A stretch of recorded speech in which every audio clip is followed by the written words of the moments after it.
January 28, 2024, Radha Kunda. So anyone has any questions, please present your question. Your friend had a question? Enrica?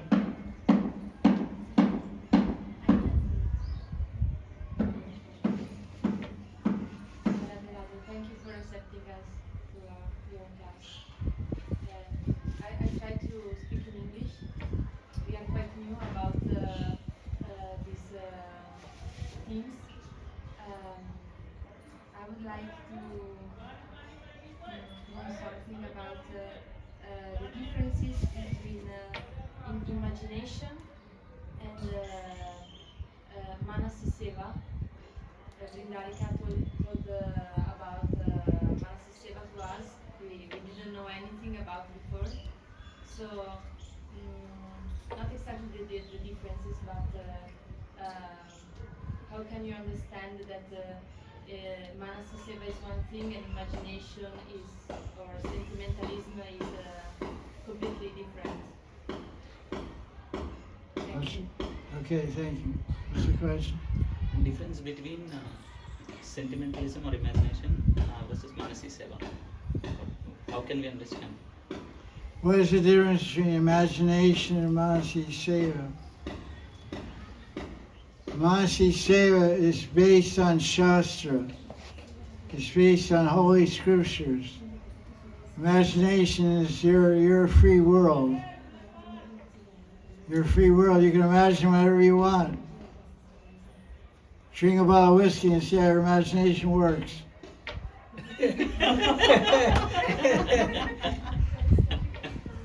You'll imagine you're the Prime Minister of India. You'll imagine you're Miss Universe. You'll imagine you're Miss Italy. I'm Miss Italy. You're drunk. You're imagining it. So Babaji Seva is based on bona fide scriptures written by realized saints who had seen the Leela. They've seen the Leela and they wrote about it. And so we read what they write and then we meditate and do meditation, Seva in our mind so that it's acceptable. It's real. It's not imagination. It's real because it's based on Shastra written by God-realized saints. Imagination is your own factory. It's not copyrighted.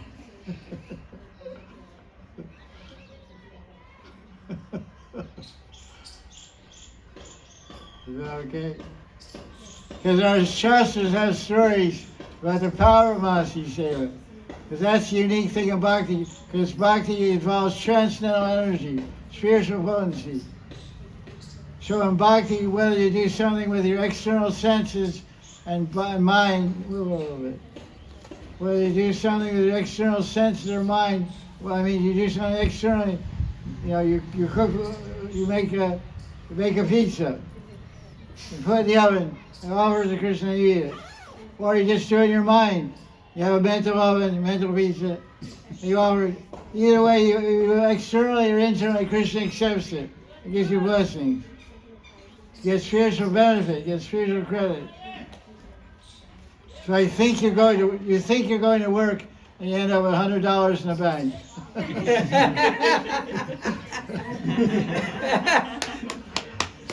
without getting out of your bed. It's one day, I'm going to work, I work all day. I made $500 today. So that means that's material energy. Material energy doesn't work that way. You have to do something real time. But this spiritual time, you can all benefit. There's a story in Shastra. There's a Brahmin made sweet rice in his mind. He was offering to Krishna his mind. And he was thinking maybe it's too hot. So in his mind, he put his mental finger, touched the tip of the finger on the sweet rice. It was very hot. Oh! He burned his finger in his meditation. And he woke up out of his meditation, and his finger was all red. That's in our Shastra. To prove the power and efficacy and effectiveness of mental seva, manasi seva. It's real because it's contact with the eternal reality, Krishna, God, Bhagavan.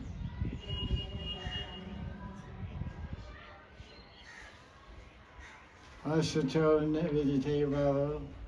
Na bhavo vidyate sata. Ubhayorapi drishtaantasthameya Yeah, sattva. second chapter. There's a verse in Bhagavad Gita, second chapter. That which is real is eternal.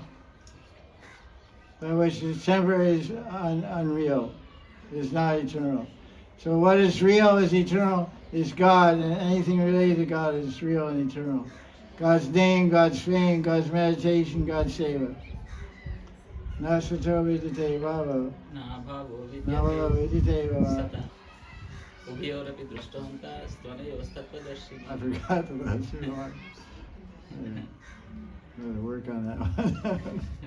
So I have my verse book, verse 25 from 1975. I still have it in my locker. I need a verse. Okay, question. Nice question. Thank you. Mama. You're good. You're on the wrong.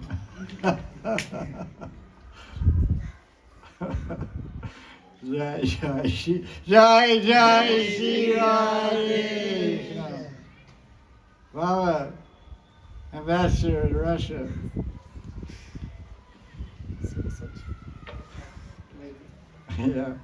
Yeah, you have to get fired up. His raised, his hard drive's getting speeded up. Has to get certain gigabytes, and then he starts firing questions. He's very intelligent. Yeah, sometimes he asks 20 questions in a row. What about this? What about that? I know for 10, 15 years ago, he comes across, he said, what about this? I answer it. What about this? What about that? And what about this? Oh, God. Oh, this guy doesn't come next week. He's too smart and too demanding, I get nervous when this guy shows up,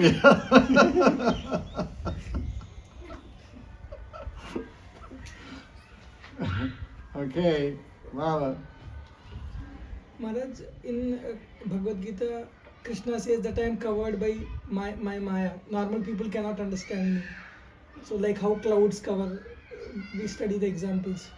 Similarly, the divine personalities, acharyas, gurus, sadhus are also covered from our intelligence to understand, because they are equivalent to Lord in many ways for us. So are we covered by them also? They are also covered for us. And if we are covered, how to remove the covering and see them? How to get the divine vision to see those great personalities and to feel that affection and love for how we should feel for Lord. So the question is about the saintly people. Yes, thank you. Diksha teachers, spiritual teachers. How, because we see that Krishna is covered by Naham Prakash, 7th chapter of Gita, verse 25. Naham Prakasha Sarvasya Yogamaya Samamrita. I am covered by my external energy, so no one can perceive the truth of what I am without bhakti, bhakti lochanena, without the eye of bhakti. So the question can be asked that the representatives of Bhagavan Sri Krishna are also a little covered, a little hard to perceive their transcendental identity or their transcendental personalities. So what is the question related to that? How to get through that cover. Yes. So how to penetrate that cover surrounding the saintly people and understand their true nature, true spiritual nature. Savidi pranipatena pariprasnena sevya udakshanti te jnana jnanas avadarshan. Chapter 4, Gita, 34. verse 34. You surrender to the sadhu and serve the sadhu, then he'll reveal the truth to you. You will realize that the sadhu before me is an embodiment of Krishna's love and wisdom. That should be perceived in our spiritual mentor, in our wisdom teacher. Our wisdom teacher should be the embodiment of Krishna's wisdom and love. the more advanced that wisdom teacher, that spiritual teacher, mentor, guru, whatever you want to call him or he or she, the more advanced in Krishna Bhakti they are, the more they'll exhibit these qualities of divine wisdom and divine love. Thank you. Because what you're seeing the embodiment of wisdom and love in the form of a guru. So in order to understand that, you have to have some wisdom and love in you. So how do you get some wisdom and love in you? By surrendering to that teacher, and he gives you that wisdom and love when you do service. When you do service, then you get some wisdom and love. Krishna blesses you, because Krishna likes to see his devotees being worshipped and being served. He says in Chaitanya Charitamrita, when Lord Chaitanya would glorify devotees, he would often glorify Nitai or Waita or anyone he would glorify. It seemed like he had 5 mouths. He would glorify the devotees. He had one mouth, he's one person, Mahaprabhu, but he would speak so effusively and profusely in glorification of the Vaishnava that it seemed like he was speaking 5 mouths. Panchamukhi Mahaprabhu. Panchamukhi Chaitanya. So that's the quality that's required when you understand the glories of the Vaishnava. 5 mouths are not enough. Like Ananta Shesh has thousands of mouths. He's reciting the glories of Radharani forever, eternal, and never reaches the end. So endless, Ananta Mahima, Ananta Kirti, unlimited, endless fame and unlimited glories, greatness. Ananta Mahima, Ananta Kirti.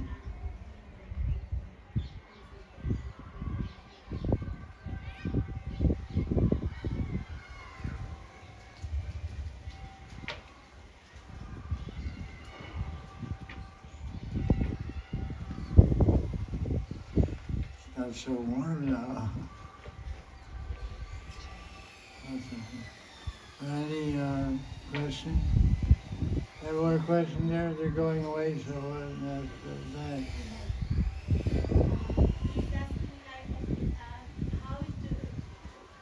What is the best breathing technique while chanting japa? And in general, what is like the best way to concentrate during japa?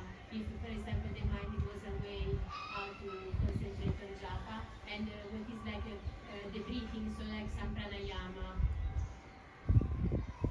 What's she saying? Is there any technique for doing more japa? Doing japa concentration? Breathing, specifically breathing techniques. Are there any breathing techniques? Like pranayama?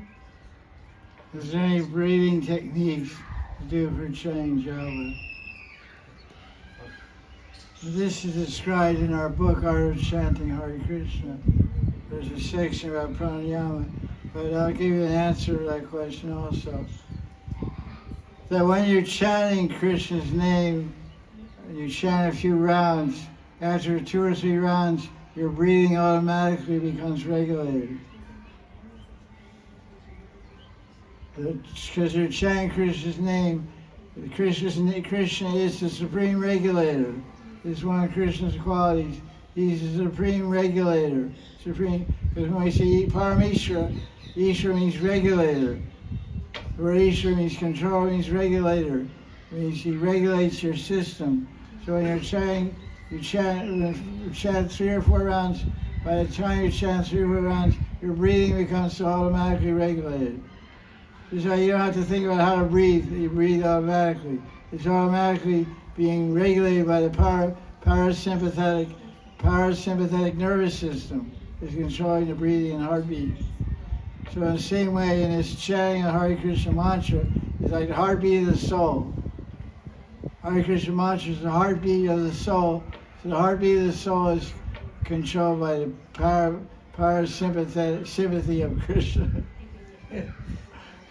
Supreme sympathy of Krishna. The sympathy, the love of Krishna is controlling our breath. Everyone who chants Hare Krishna finds that.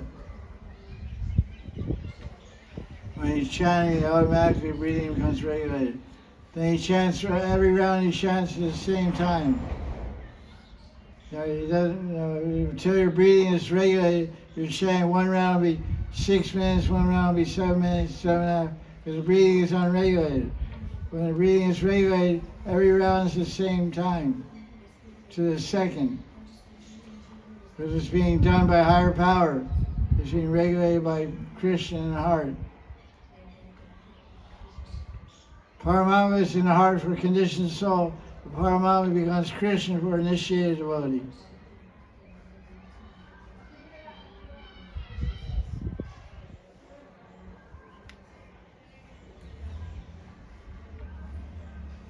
Many people haven't surrendered their life to Krishna, to God, and made some formal connection with God and serving God in a regulated way. They often become, because they believe in God, they have some piety, some religiousness. They turn to God, they pray to God. But the question is, does God hear the prayers? And our answer to that is, God doesn't hear the prayers. Krishna says in Gita 9th chapter, 29th verse, Samaham Sarvabhuteshu Nadresha Syapya. He says in 9th chapter, 29th verse, before Abhichetsuratra verse, he says, I'm equal to everyone, but my devotee I especially favor. So Krishna, when someone surrenders to God, makes a formal connection with Bhagavan through taking Diksha and dedicating their life to Bhagavan as much as possible, then Krishna moves into their heart, Paramatma moves out of the heart, Krishna, Bhagavan moves into their heart, and hears the prayers of the devotee and personally helps the devotee. This is the experience of every devotee also.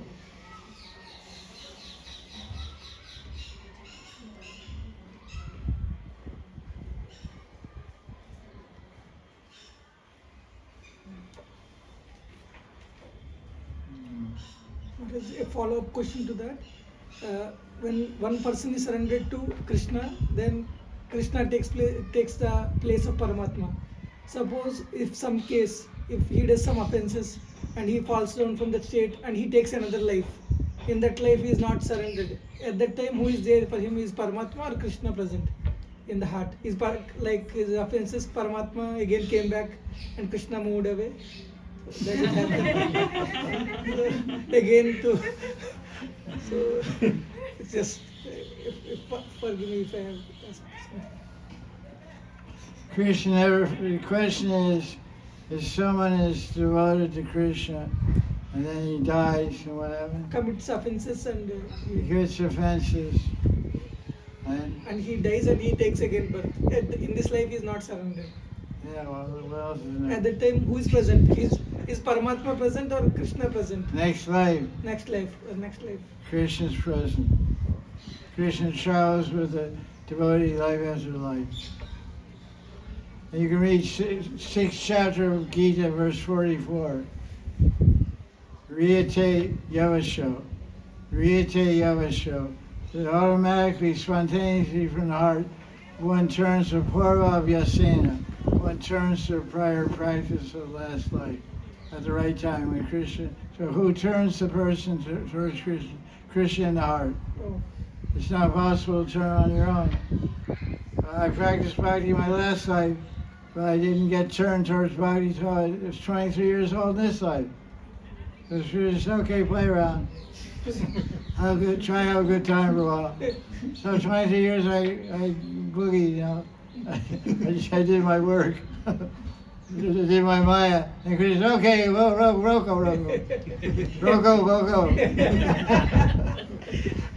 Stop, you're going loco. Loco means crazy. Loco. Slang for crazy. Loco, guys, loco. Roko, you're going loco. So then I turned to Krishna and said, listen, Jack, wake up, I'm waiting in your heart. Come on, come over here. Okay. So I came back home. Like a bad dog runs away, you know. And he comes back after 10 years, wagging his tail. Remember me?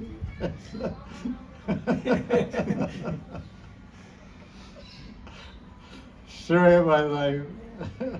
Life after life after life. Krishna's not like you, you know. Your girlfriend dumps you and you never want to see her again.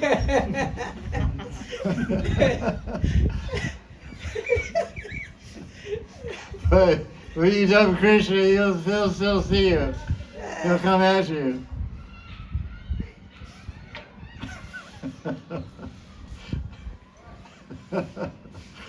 Jaya Jaya Sri Radhe. Question.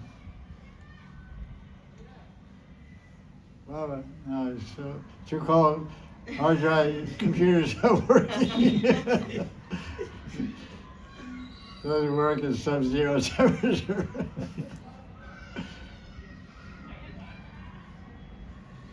Frederica. He's absorbed. Yes. How to forget offenses and how to forget and forgive offenses that were committed against us, and how to overcome anger. What do you say? What do you say? How to forgive offenses committed against us, and how to overcome anger. How to forgive offenses committed against us and how to overcome anger. Well, don't be a devotee. Don't be a devotee, you avoid both.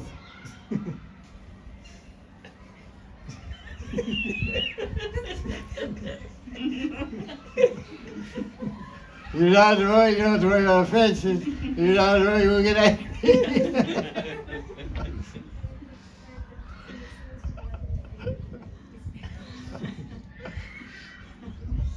So you're going to be a devotee, you're going to read Shastra, and Shastra talks about Shiva Aparad and Nama Aparad, Vaishnava Aparad, Jiva Aparad. So many aparads are there, described in Shastra. So invariably we commit aparad. There's 6 kinds of aparads we commit unconsciously, called Jiva Hinsa. 6 forms of Jiva Hinsa, which means aparad, to kill a jiva. When grinding spices, when walking on the street, when breathing, when cooking with fire, so many insects grind in the fire, you burn, you grind spice, some insect in the spice is ground. Walk on the street, 7 ants, breathe, insects go in your. So this is called imperceptible sinful activities. Sin means offense. The offense is sin, sin is offense. So being a devotee means you have to deal with all these things. So we're always making offenses, but all offenses are removed by chanting Hare Krishna, except Vaishnava Aparad. Vaishnava Aparad is not removed by chanting Hare Krishna. Vaishnava Aparad is only removed from the Vaishnava whom you've offended. But every other offense to jivas and seva and murtis and integrity can be removed by chanting more japa. Becoming angry, that's part of our contamination consciousness. Kamesha, Krodesha, Rajaguna, Smudva. You can avoid anger by saying Savagun. Stay at Savagun and avoid anger. Don't eat red chilies.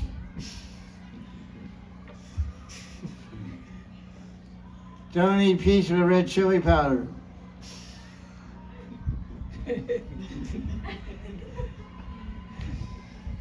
Law birch, red chili.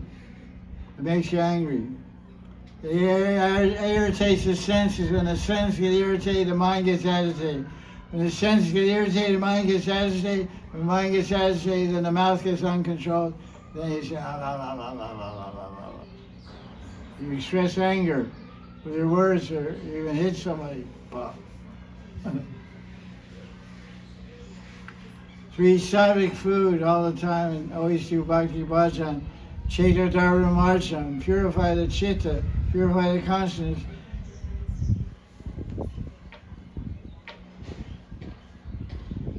Anger is a shadow of hate.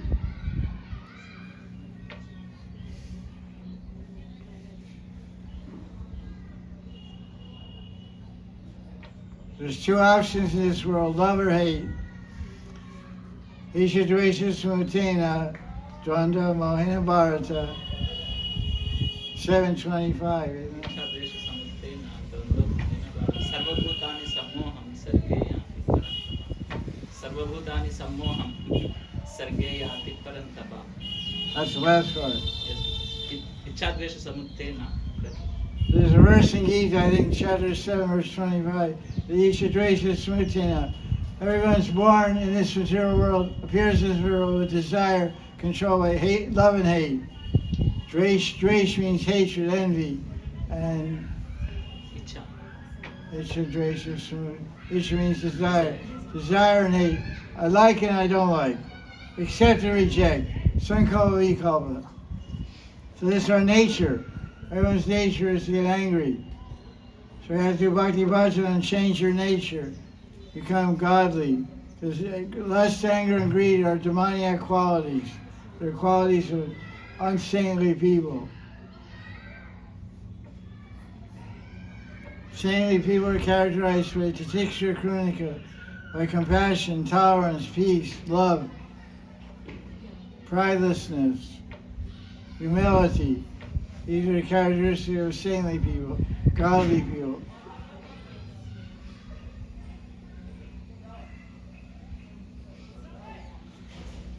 Markana, huh? I was wondering what it was. You're right, it's tricky. Maybe tricks or preparations. I had to take a computer to figure out what I'm eating. What is this?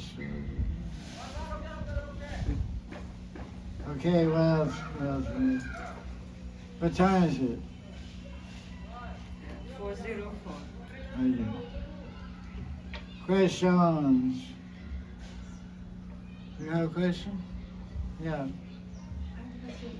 Going all the way back to this question about perceiving the gurus as,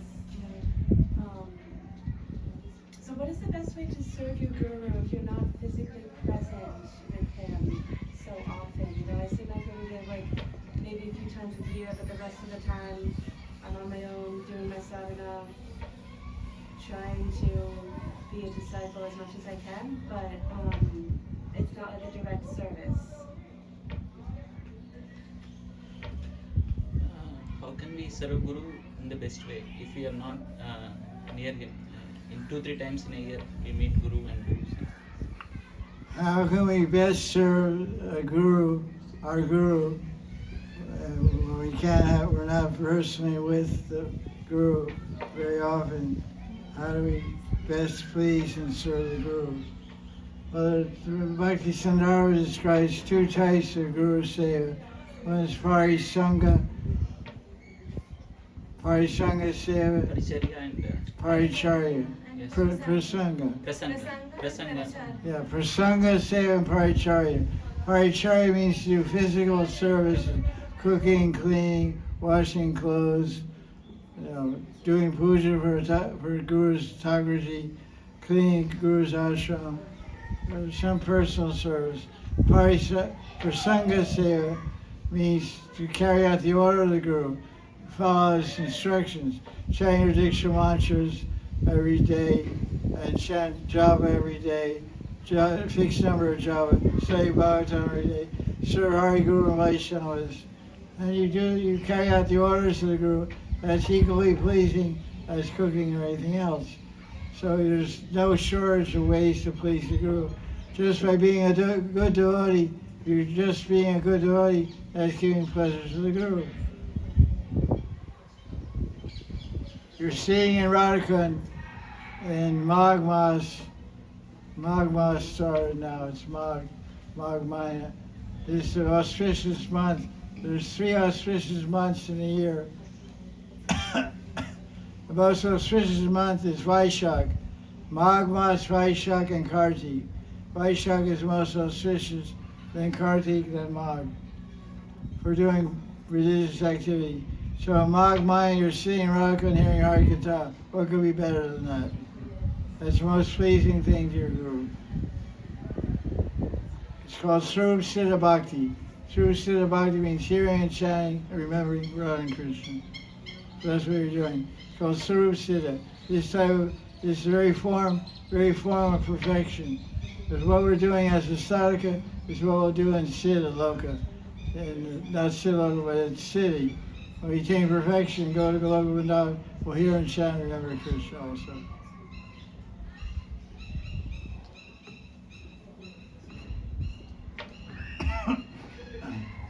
You can sit here up here if you want. There's plenty of room. Nobody has COVID up here. Sit, come inside. The girls won't bite you. Not yet. The teeth are too cold to bite. Question? You got a question? You guys just showed up. You have a question? I had a question related to Japa and Nam Sankirtan. Okay, ask one at a time. Like how to give priority to both? Like what is the best way to advance in Japa and Nam Sankirtan? What does it say? How to manage, that means Which is Japa better and way Nama to Sankirtan. advance in bhakti? Either is it japa or is it Nam Sankirtan? Yeah. Or balance? Ideal combination. Ideal combination. Ideal combination is to study Shastra. Neither of the two. You should study Shastra deeply and clearly with a teacher so you understand what is japa and what is Nam Sankirtan. Just sitting down aimlessly chanting japa aimlessly on beats or sitting Hari Nam Sankirtan without knowing Nam Tattva and all the aparats of the name and all the nuances and different ideas about meaning of the Tattva aparat, then your chanting of japa or Sankirtan will be faulty and not give the desired result. So first, any action must be based on knowledge, and knowledge is available in Shastra. You chant Hare Krishna for 1,000 lifetimes, you won't get it very far unless you study Shastra. The first limb of bhakti is Shravanam. Hearing means studying Shastra. Hearing from a guru is studying Shastra. That's why all these Shastras are written by Goswamis. And Bhagavatam and Goswami Granthas should be studied deeply and sufficiently before one even picks up beads. You may be surprised to know, but the mother of ISKCON is called Gaudiya Math. The mother spiritual mission is called Gaudiya Math. It was founded by Bhaktisiddhanta Saraswati in 1925 or something like that. 1923, 25, he founded it. And when you join his mission, no one was given any japa beads. No one chanted any japa. They did seva. They cut vegetables. They went on Harinam Sankirtan. They did Harinam Sri Sankirtan. No one chanted japa. They studied Shastra. They had classes every day and sang bhajans in classes. And they say lots of seva, practical seva, to purify their mind and senses. And then they would get initiated, and after they got initiated, then they got japa beads. The guru would give japa beads. Not every bhaktas walk around with japa beads. This interesting point, you emphasize hearing Shastra, studying deeply Shastra before you begin a life of japa. So which is better, Nam Sankirtan? Obviously the answer is Nam Sankirtan is more absorbing and more effective than chanting japa. That's explained everywhere in Shastra. Loud chanting is so much more powerful than silent chanting. Although silent chanting, manasik japa, has the ability to control the mind more. But the ability to do silent japa is difficult. So Nam Sankirtan involves all the senses and it helps other people also. So loud Sankirtan is the best thing. But in order to do loud Sankirtan, you shall control your mind by chanting japa. Japa purifies mind and intelligence, called Shuddha Antakaran. Antakaran means the internal senses, the mind and intelligence. Jiva Goswami describes in Sandarbha. Antakaran must be Shuddha, must be pure by chanting Nam Japa. Chaitya Dharma Marjana. So they go together. It's like rice and dal, they go together. Eat rice with dal, it's nice. So japa and sankirtan go together. One nourishes the other. But japa is supposed to be meditation on Leela and meaning of the holy name. And chanting kirtan is supposed to be more deeper absorption in Leela. You even have a type of kirtan called Leela Kirtan. In Bengali, they have Leela Kirtans. Whole Leelas, they sing Leela Kirtan. So it extends that way. We have a whole book called Art of Chanting Hare Krishna. You can get. He can help you get it after class. It's in Hindi and English. Available here. Thank you for your question. Federico, any more questions? They're going on Monday, huh? Yeah. So it's rare for us to meet and take advantage.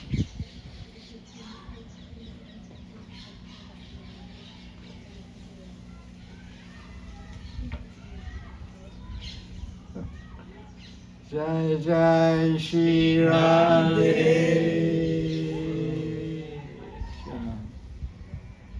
Or Kuch.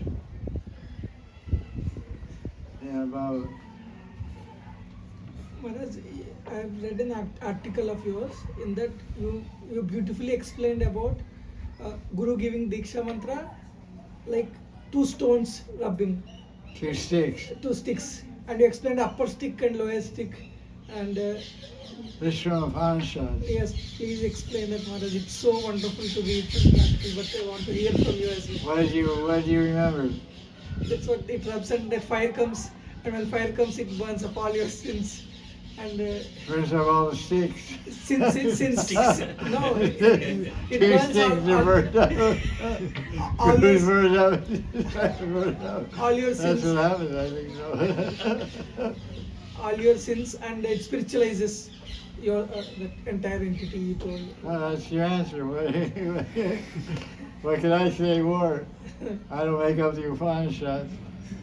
There's the analogy the devotees asking in the Upanishads.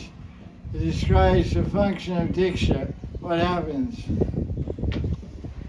And there's a type of wood that when you rub two pieces of this wood together, first they make smoke. You rub it, and it gets hotter and hotter, then smoke, then fire. So initiation, giving Diksha mantras, when the Guru gives Diksha mantra, it's like rubbing two sticks. The Guru rubs his consciousness mixed with the consciousness of the conditioned soul. And the Guru's shiksha, the Guru's instructions, and his kriya act like a rubbing his consciousness. Because his consciousness is dull. On just wood lying there, wood has the potential for fire, but unless the fire is brought out by a process, it'll just stay like wood, eventually become petrified wood over millions of years. So the Guru's instruction and the Guru's mercy, which comes in the form of Diksha, that rubs, that's just like a stick rubbing the stick of the consciousness of the jiva. And it rubs and it comes out fire. The consciousness comes on fire. We say that the cell becomes spiritualized. Because what appears from that fire is Krishna Seva Vasana. Krishna Seva Vasana. Seva Vasana means the desire to serve Krishna. You don't have it until you meet Guru. Guru Krishna Prasadi Pai Bhakti Lata Bij. You get the seed of devotion from Guru. So this analogy is explaining that. He rubs his mercy and his teachings affect your conscience. Keep hearing, keep serving, keep hearing, and you keep rubbing, all of a sudden the throat coming. Hey, someone's happy. I'm feeling inclined. I want to be a devotee. I want to take Diksha. And then the fire is going. When the fire gets going, then he pulls the stick away. And you're on fire. Now he gets your name, Krishna Das, and then you get liberated.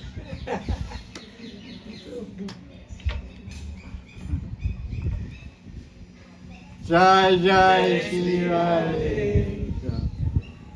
Yeah, it's a nice analogy. I forget what Upanishad is in Upanishad.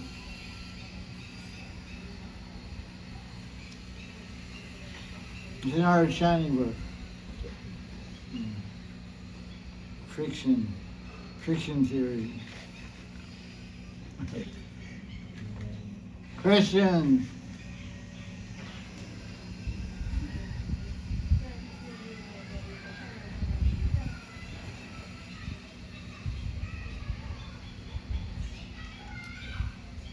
Yeah, right. Please, if you can introduce something about Radha Kunda Bhakti and when can people start to practice Radha Kunda Bhakti or something about this. Thank you. And when can one start practicing Radha Kunda?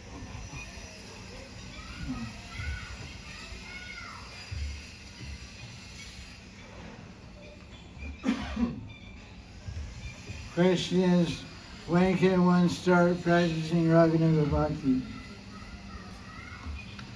The word rag means passionate attraction. When one has an attraction to love Krishna like a resident of Vrindavan. I want to love Krishna the way the gopis love Krishna. I want to love Krishna the way Subal and Sridham and Balaram love Krishna. I want to love Krishna like Raktak and Patrak and Payoda and all the different servants of Krishna love Krishna. I want to love Krishna like that. I really like the way they behave. I like the way they move. I like the way they talk to Krishna. I like the way they play with Krishna or exchange with Krishna. I want to be part of that world. I want to be part of that reality. I really want to be there. I really want to live amongst them and think like them and feel like them. Then you begin Raganuga Bhakti. It begins with you when some kind of rag awakens, some kind of intense attraction. Not intense, it says kinchana bhuti, even a little attraction. You can come sit up here if you want. It's more comfortable up here. Sit in the back there. You can find there's a lot of room there. It's more comfortable up here. You got a boot here or what? Play a boot? Ooh. Okay. Question.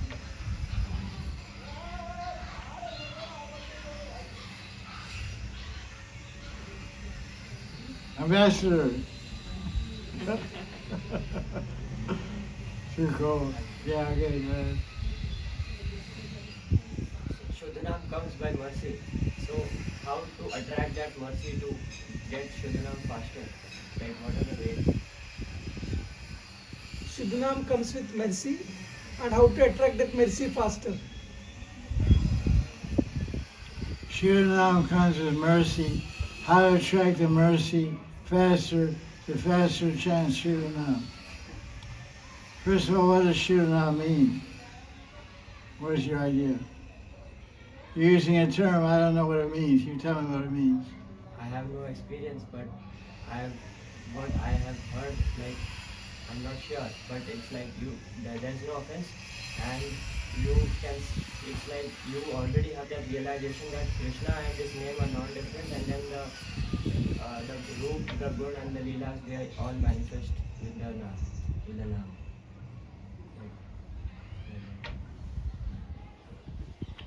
Shuddhanam, you have a folio, if you have a computer folio, DT folio, or some expanded edition of folio. It's available here and there. It's sometimes called a Russian folio. But I think it belongs to one guru actually. Anyway, it goes here and there. You have that, you search the search engine, Shuddhanam, you won't find too many entries. You won't even find it mentioned anywhere in Goswami book, Shuddhanam. I asked my Gurudev about Shuddhanam. He says Shuddhanam means when you stop making offenses. And I said, when does that start? He said, that can keep Shuddhanam. If you want to use that term, although the term is not really mentioned in Goswami books, because Jiva Goswami talks about stages in chanting Java in Anucheda 256. He said you chant the holy name for some time, and then the holy name will reveal the form. Then you chant the holy name longer than the form will reveal the quality. He just reveals that type of thing. Doesn't say Shuranam. And nowhere in Goswami books you find the term Namavas. Nowhere. Namavas is not a stage of conscious chanting. Someone who's taking Diksha from a guru and has neck beads and chanting Hare Krishna. There's no such thing as Namavas. In 6 Canto of Bhagavatam, chapter 2, verse 9 and 10, there's a 40-page commentary by Vishwanath Chakravarti. He talks about 2 stages of chanting japa. Namaparada and Vaikuntha Rohana.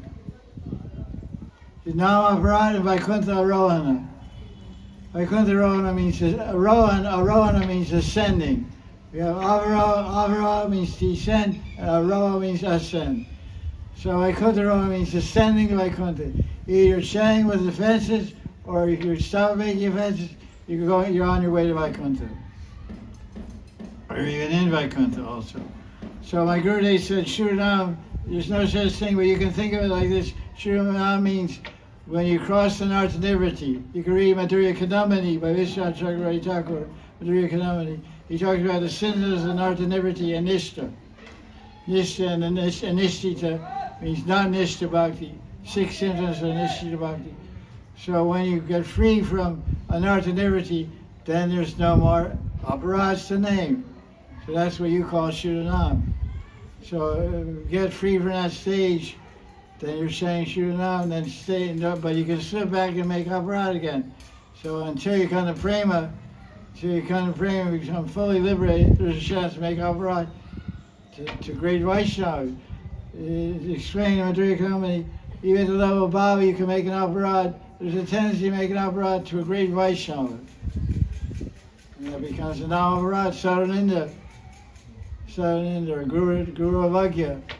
Disregard the Guru or offend the Sadhu. There's 2 Namaparats. So, how to get the mercy, to chant Shuranam. Mercy is like going out in the rainy season and say how to get wet. Go to South India in the rainy season. They ask me, how do you get wet? Go outside, man. So doing bhakti means you're bathing in mercy. You're engaged in sadhana bhakti means mercy is falling on your head every second. As soon as the mercy stops falling, you stop practicing bhakti.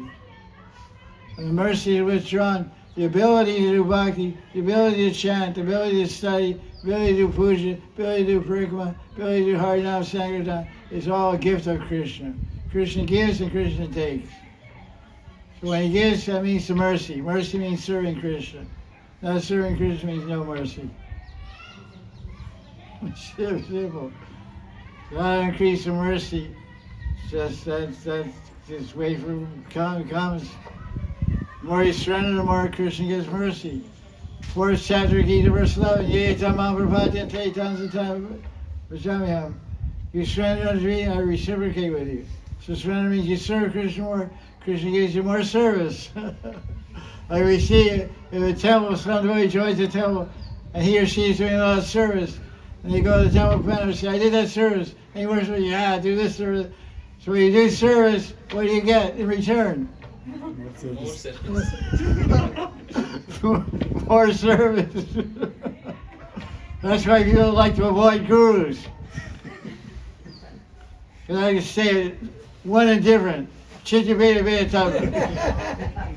My philosophy is Chitta Veda Veda. I'm always my guru, but I get distance. If I get too close to him, he says, hey, do this and that. Oh, wait.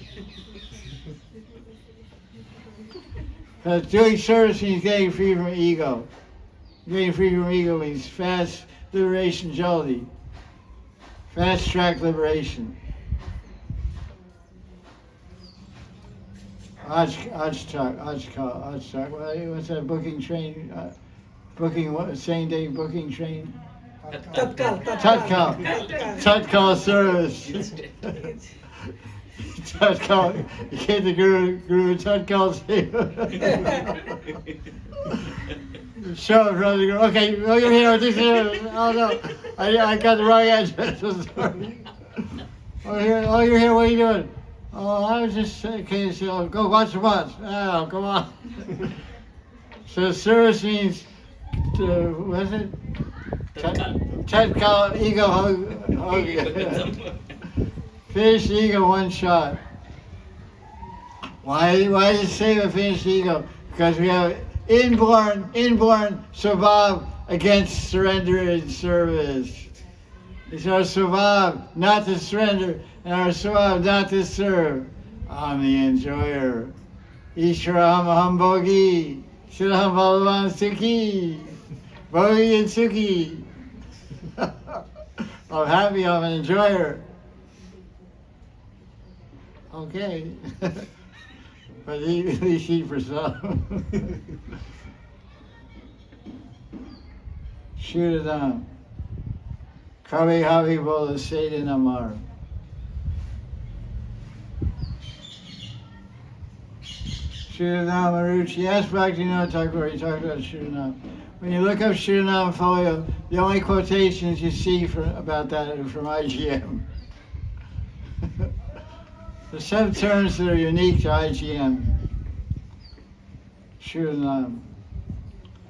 Jiva Goswami talked about stage Nam, goes to Rup, goes to Guna, and goes to Lila like that.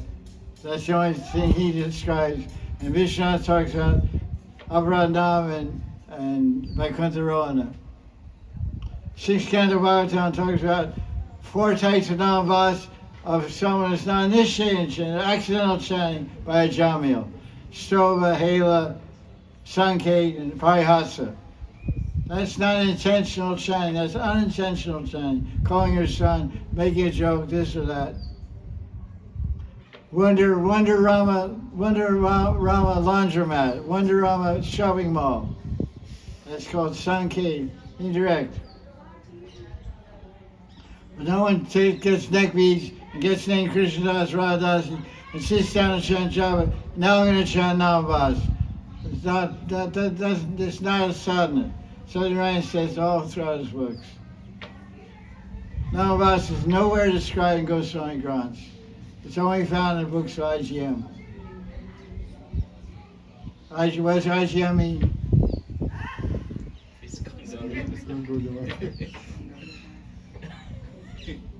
Well, ISKCON Gaudiya Vaisnava, IGM. It's good, but it's not that good. Everything has its limitations. The only thing perfect in this world is Krishna Nam. 2 things are real eternally: the Jivatma and Krishna Nam. We can't lose here.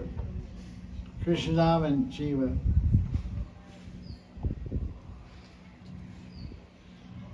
What's the time now? Oh, it's Bhagavati time. Jaya. 4:30. What? 4:30, Maharaj. 4:30, okay. Jaya Radhe Swami. Right. Proceed, Wally. Neighbor. Have any questions? You came all this way. You came so far. 50 meters.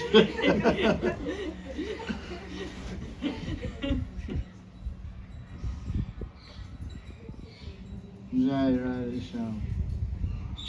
Frederica. No one. Okay. Any next questions? No questions. That's good.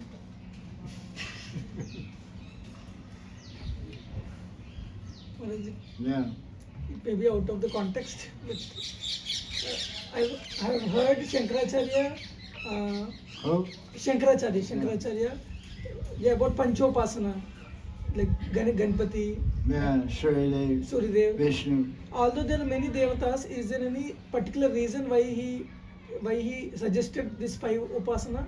Any speciality to these 5 people in the Shastras? Not people, personalities. 5 personalities.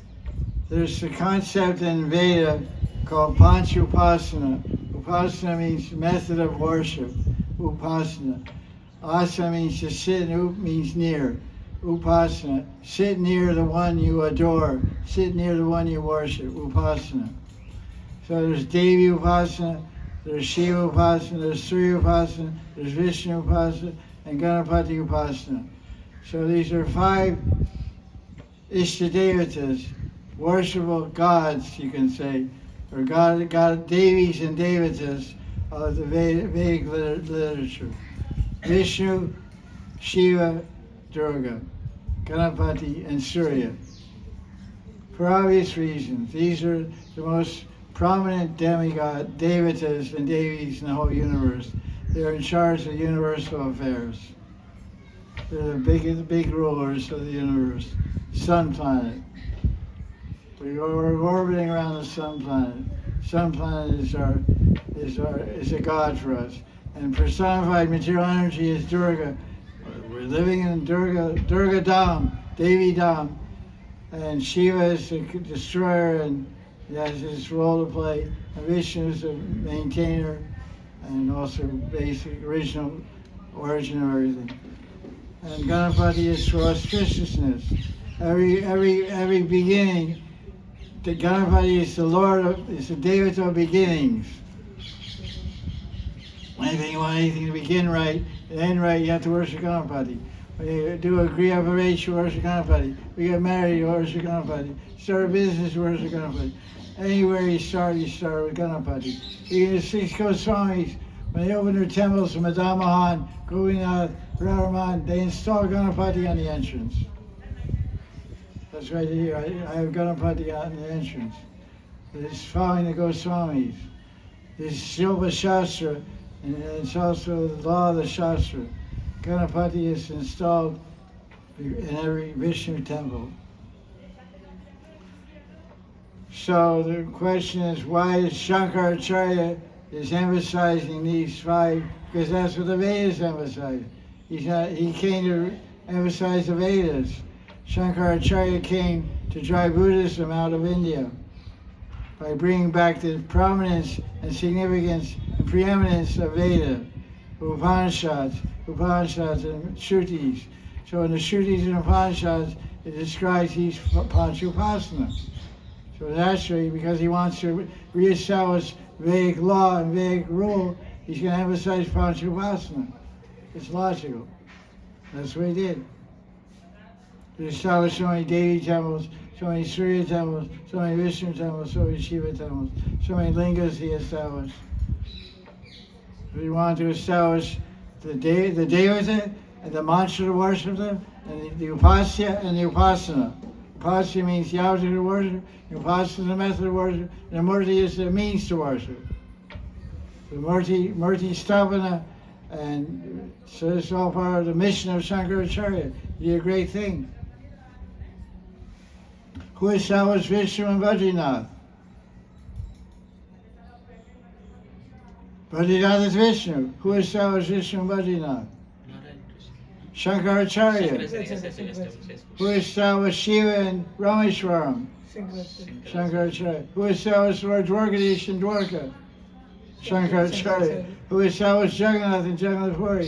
Shankaracharya. Tirupati, Babaji, also all established by Shankaracharya. Shankaracharya pujaris do the puja for Jagannath. They'll have tilak like this. All the pujaris. All the standards of puja come from Shankar Sampradaya. Shankar's a good guy. He's Shiva. So is Shiva, wait to prove. Different perspective. Shankaracharya is not a demon. Far from it. I've been to Rameshwaram, I've been to Puri, I've been to Jagannath Puri, I've been to Badrinath. I've been to many places established by Shankaracharya. Did a good job.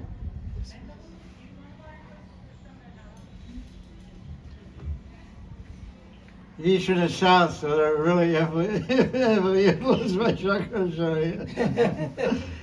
The guys in East and South India, they're really Shankaracharya Babas, you know. That's good.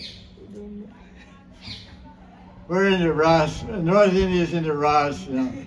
Ram Chandra, Sita Devi, Radharani, Krishna, Babaji, you know, not Babaji, I mean Nachi and Bangavihari. There's a little different North Indian involved, you know.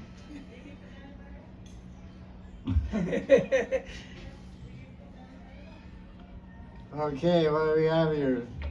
Bombarding from Italy. Oh, okay. I have another question. Okay. How can I understand what is my Siddhanta, or if my Siddhanta has a form of manjari or something different? How can I understand it? Question is, how can I understand my Siddhanta, what I am or who I am or where I am or how I got there, and this and that. First of all, you don't have any Siddhanta with your name on it. You don't have any Siddhanta with your personal name on it, and you don't have any specific Sthairati. Sthairati means fixed, loving mood towards Krishna. That's not part of the Jiva, Nityabhara Jiva. We're Sat, we're eternal. We have the potential to get bliss, potential to receive knowledge. It's called Yogita. Yogita means potential. So in the spiritual world, Vaikuntha and Gosloka Vrindavan, there are unlimited spiritual bodies. And when one gets liberated in a particular Sthairati, Krishna or Vishnu gives that liberated soul who has attained siddhi, gives that person a siddhaya. Then that siddhaya you receive becomes your siddhaya at that time of liberation.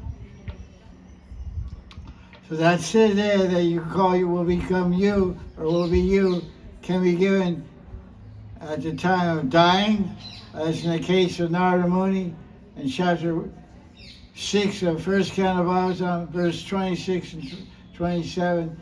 There's seven or eight examples in Bhagavatam of individuals getting siddhaya at the time of death, brought to them by Vishnu or Krishna. There was no idea what they were before that, but they got it. And siddhaya can also come by chanting Hare Krishna mantra. You can get a vision of your siddhaya in a dream. This is the example of Indra Das from ISKCON.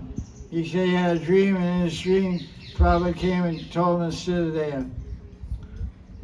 So that means he got it from Guru, but in a dream.